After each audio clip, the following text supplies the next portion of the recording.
La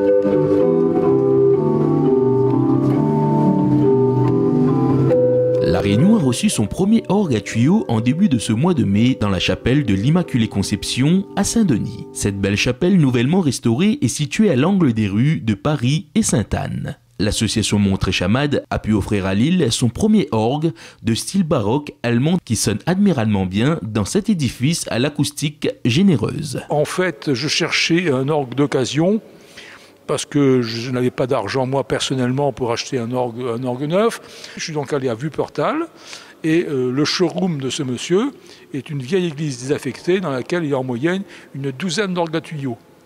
Voilà, il a aussi un catalogue sur internet. Et donc j'ai trouvé la photo, j'ai trouvé le prix de l'orgue, la composition, et ça m'a tout de suite plu parce que je me suis dit que c'était un orgue qui n'est pas très grand.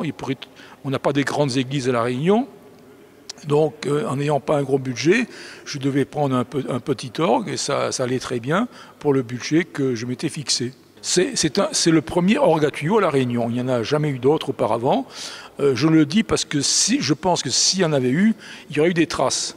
Or, il n'existe aucune trace d'aucun orgue à La Réunion. Des ouvriers allemands se sont spécialement déplacés pour installer l'instrument dans la chapelle dionysienne. Mon métier consiste à monter des orgues. Nous travaillons dans une entreprise qui s'appelle la DAR en Allemagne, une société de revente d'orgues, des orgues à tubes, des orgues d'église. Nous les démantelons et les remontons pièce par pièce, comme celui-ci.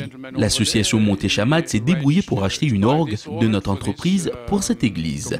Et nous sommes venus pour monter l'orgue ici même, qui est arrivé par bateau en conteneur la semaine dernière. On a pris une semaine entière, tous les jours, pour monter l'orgue, car il y avait beaucoup de matériaux, plus de 600 tuyaux, et on devait faire attention s'il faut réparer ou changer certaines pièces. C'est un moment particulier, c'est comme monter un puzzle du début jusqu'à la fin, et c'est très satisfaisant de voir l'instrument complet après une semaine de dur labeur.